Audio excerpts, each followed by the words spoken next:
Three, two, one. Can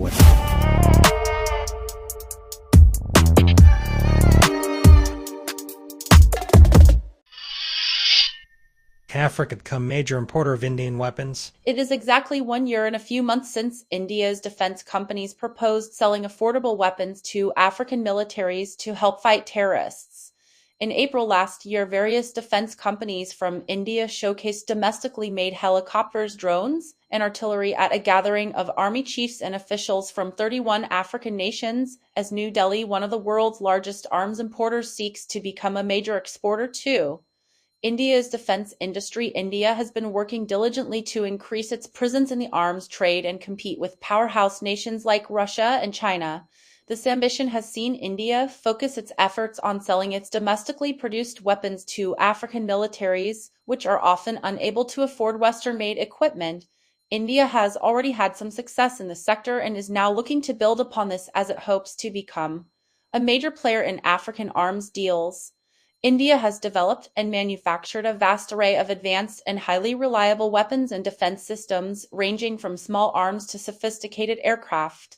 These are made available to African militaries at a fraction of the cost of their Western counterparts, making them an attractive option for poorer nations. India has also made great strides in providing maintenance and support for its weapons systems, making them a reliable and cost-effective option for African militaries.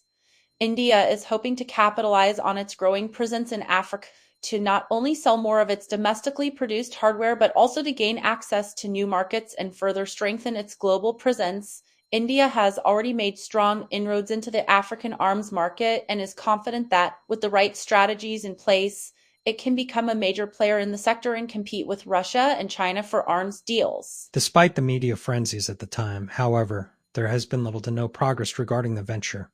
Well, to be fair, there has been some progress in that regard.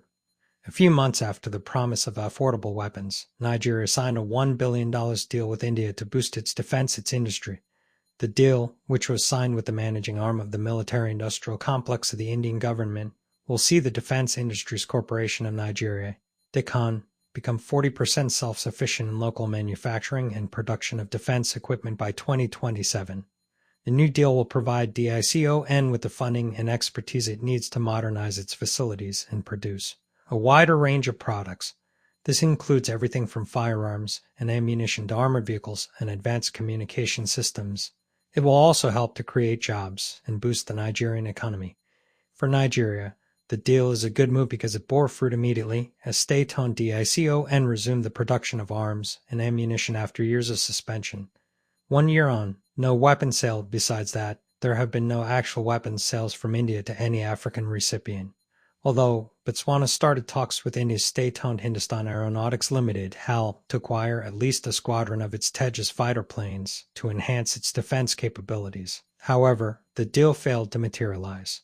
Likewise, Egypt, one of India's strategic partners in the Middle East, expressed interest in acquiring the Akash Air Defense Missile System, a medium-range mobile surface-to-air missile (SAM) system developed by India's Defense Research and Development Organization (EO) and produced by Bharat Dynamics Limited (BDL).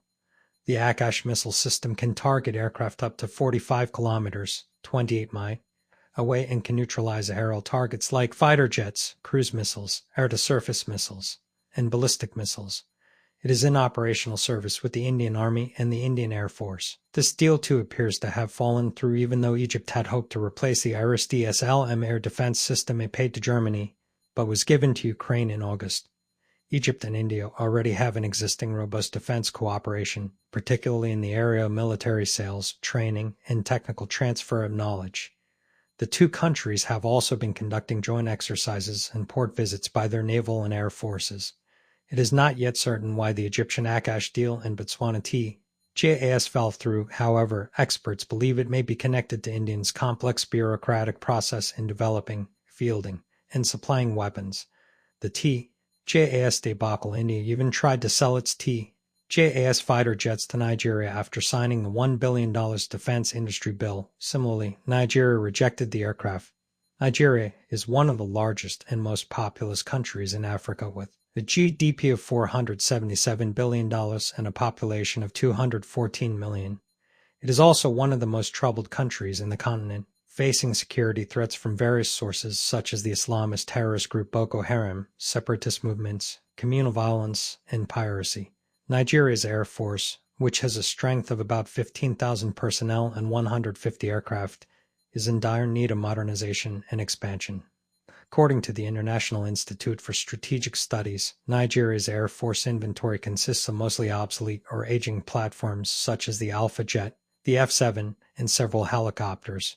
Nigeria also operates only 3 JF-17 Thunders, a fighter jet developed by China, which it acquired in 2018. Nigeria's interest in the TJAS stems from its long-standing military and diplomatic relations with India, which date back to the 1960s. India helped Nigeria establish its Defense Academy and Naval College, and the two countries have cooperated in joint military training, exchange programs, and UN peacekeeping operations. Despite the close ties between India and Nigeria, the sale of the TJAS fighter jet to Nigeria is highly unlikely for several reasons.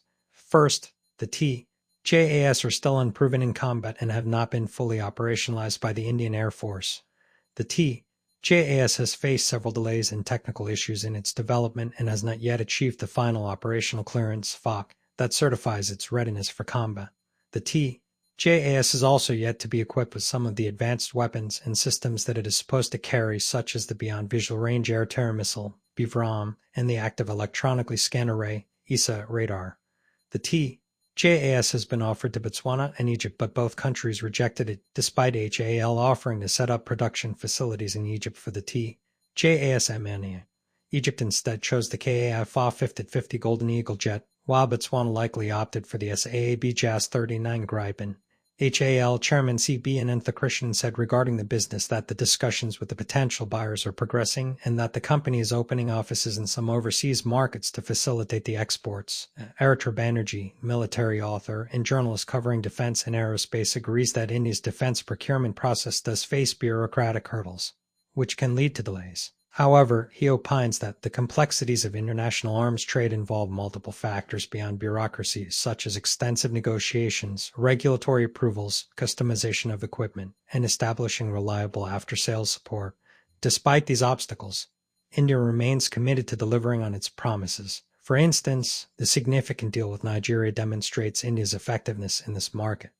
Additionally, India's ongoing efforts to streamline its defense procurement process, including reforms within the DRDO and enhancing collaboration with the private sector, are aimed at reducing delays and improving efficiency, he says. Prime Minister Narendra Modi has set a target of $25 billion in defense exports by 2025, up from $8.6 billion in 2020. India is also looking to expand its strategic and military ties with African countries, where it faces rivalry from China and Russia. The country aims to more than double its annual arms exports to $5 billion in the coming years from about $1.7 billion currently. How achievable is this goal? Is a big question.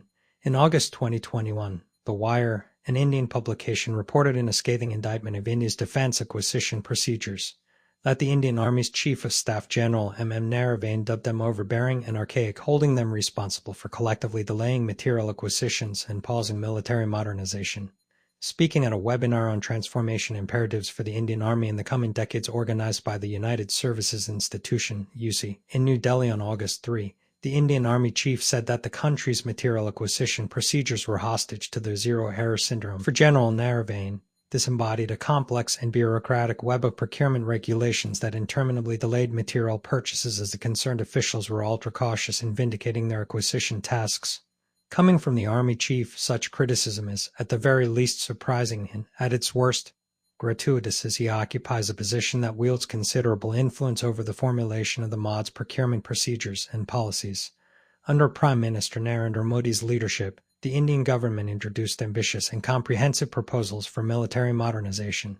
In 2021, India's Defense Minister, Rajnath Singh, released a booklet outlining 20 reforms aimed at positioning India as a military-industrial powerhouse. Modi's administration has prioritized strengthening India's military-industrial complex, driven by his vision of India not only as a regional force but also as an ascending global power. Modi came to power with a promise to reform India's defense organizations and ecosystem.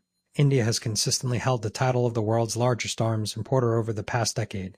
Annually, It allocates between $3 billion to $5 billion for purchasing military equipment from Russia and other sources. However, its own arms exports remain relatively modest, ranging from $40 million to $60 million per year. India's reliance on foreign arms traces back to its independence in 1947.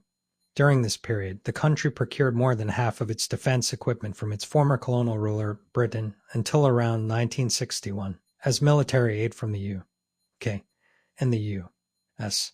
waned. India turned to the Soviet Union and later Russia, which has been the primary supplier of India's arms for over 5 decades. Prime Minister Narendra Modi aims to transform India into a major weapons exporter by attracting foreign investment and expertise. However, India faces challenges due to its cumbersome bureaucracy and complex procurement process. Despite having the world's 5th largest defense budget, India still imports 60% of its arms.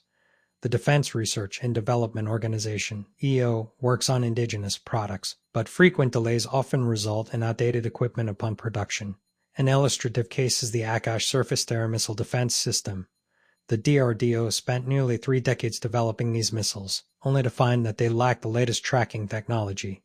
Consequently, India's army decided not to order additional Akash missiles in 2016, leaving Prime Minister Modi disappointed with the DRDO's performance. India will not just manufacture for import substitution, but will also boost defense production to export Indian-made defense products to countries around the world, Defense Minister Nirmala Sitharaman said on April 11, 2018, at Defexpo, a biennial defense exhibition that opened in the city of Chennai on the same day. But she later expressed doubts about pushing homemade equipment. "I can't for a moment imagine that I will prevail upon them that they necessarily buy what is Indian," she said. Modi's arms export ambitions depend on unblocking policy bottlenecks. Slow decision-making and production inhibit the defense sector's embrace of a Make in India, as well as lack of adequate funding. The Defense Ministry's research and development budget stayed mostly flat in fiscal 2015 and fiscal 2016. In 2015, Modi made reforming higher defense management, promoting jointness, transforming defense manufacturing, and overhauling defense procurement policies part of his government's vision and priorities. Some declassified reports of early 2020 reveal that the government has implemented only 99 of 188 recommendations of a committee of experts, Shekhar Committee, that set the guiding principle for ongoing defense reforms. Nevertheless, the proposed reforms lack concrete financial commitments for implementation. The allocation and utilization of the defense budget have continued to follow erratic patterns since India's independence.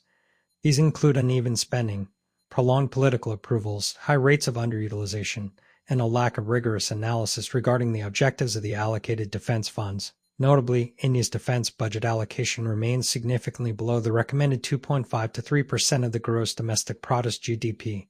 Despite the country's needs, India's defense spending as a percentage of GDP has declined and currently stands at 1.90% in the financial year 2024-25, the lowest in the past decade. The defense budget has suffered from inconsistent allocation due to inadequate political oversight, with annual growth rates fluctuating between as high as 43% and as low as 0%. Notably, a significant portion of the defense budget is directed toward revenue expenditure rather than the much-needed modernization, capital expenditure, of the armed forces. Consequently, many modernization initiatives face either underfunding or mismanagement. Even though Haritra Banerjee believes that India is well-placed to deliver affordable weapons to African nations, leveraging its growing defense manufacturing capabilities, the £1 billion deal with Nigeria is a testament to India's expertise and reliability in the defense sector. Initiatives like Make in India are enhancing self-reliance, boosting capacity to produce and export high-quality defense equipment.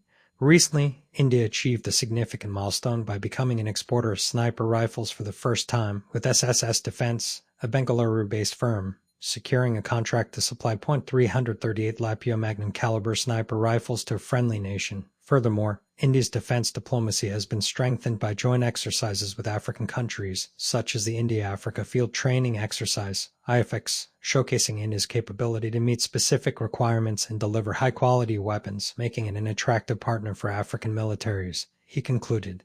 Despite recent efforts, India remains the world's largest arms importer. The country needs to strengthen its indigenous production capabilities to reduce this dependence.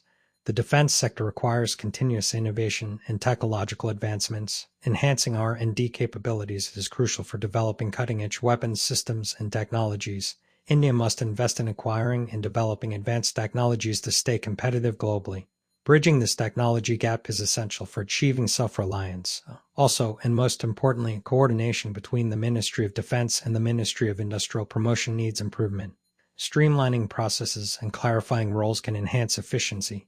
Closer collaboration between research organizations, production agencies, both public and private, and end users is necessary for successful defense modernization. That's it for today.